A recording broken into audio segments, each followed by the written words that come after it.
किसी जंगल में एक सियार रहता था। वह अपनी चालाकी के कारण अकेला रहता था। एक रात खाने की तलाश में घूमता घूमता जंगल से बाहर निकल गया। रात के उजाले में उसे नील से भरी एक बड़ी टंकी दिखाई दी। उसने सोचा कि उसमें जरूर खाने की कोई चीज होगी।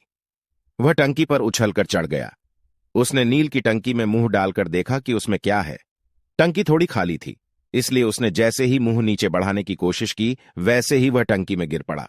उसने टंकी से निकलने की बहुत कोशिश की, पर वह निकल नहीं सका। अंत में वह किसी प्रकार बाहर निकला। उसने पानी में अपना शरीर देखा, वह पूरा नीला था। सोचते सोचते सियार जंगल में पहुंचा। उसने अपने अन्य सियारों से कहा कि उसे कल रात वनदेवी मिली थी। उन्होंने मुझे यह रूप दिया और जंगल का राजा बना दिया। सभी उसकी बातों में आ गए। सियार जंगल का राजा बन गया। एक बूढ़े सियार को उसकी बातों पर शक हुआ। उसने कुछ सियारों के कान में कहा और उन सभी ने मिलकर हुआ हुआ करना शुरू कर दिया। रंगे सियार से भी नहीं रहा गया, वह भी हुआ हुआ करने लगा। इस प्रकार उसका भेद खुल गया और जंगल के असली राजा सिंह द्वारा रंगा सियार मार डाला गया। शिक्षा: न कभी असलियत को छुपाना चाहिए, न छल करना चाहिए। पंचतंत्र की नई नई कहानियां। टपका का डर। बरसात का दिन था। चारों ओर पानी बरस रहा था। जंगल में बुढ़िया का घर भीग रहा था। जल्दी ही बुढ़िया का घर टपकने लगा। बुढ़िया परेशान हो उठी, परंतु करती भी क्या, छप्पर को छाए कौन। थोड़ी देर में ओले भी पड़ने लगे, बेर बराबर ओले। उधर एक बाघ ओलों की मार से परेशान हो उठा। कूदते फांदते वह बुढ़िया के घर के पास पहुंचा। बुढ़िया अंदर चावल पका रही थी। चूल्हे पर पानी टपक रहा था, टप टप। वह झुंझला उठी और बोली, मुझे टपका से इतना डर लगता है जितना बाघ से भी नहीं। बाघ ने सोचा, बुढ़िया मुझसे तो नहीं डरती, मगर टपका से डरती है।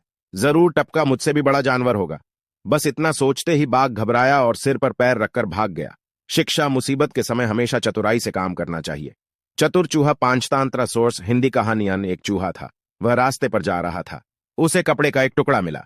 वह उसे लेकर आगे बढ़ा। उसने एक दर्जी की दुकान देखी। दर्जी के पास जाकर उसने कहा, चूहा, दर्जी रे दर्जी, इस कपड़े की टोपी सी दे। दर्जी: यह कौन बोल रहा है? चूहा: मैं चूहा चूहा बोल रहा हूं। इसकी एक टोपी सी दे, चल रास्ता नाप, वरना कैंची उठाकर मारूंगा। दर्जी: चल रास्ता नाप, वरना कैंची उठाकर मारूंगा। चूहा: अरे, तू मुझे डरा रहा है। कचहरी में जाऊंगा, सिपाही को बुलाऊंगा, तुझे खूब पिटवाऊंगा और तमाशा देखूंगा।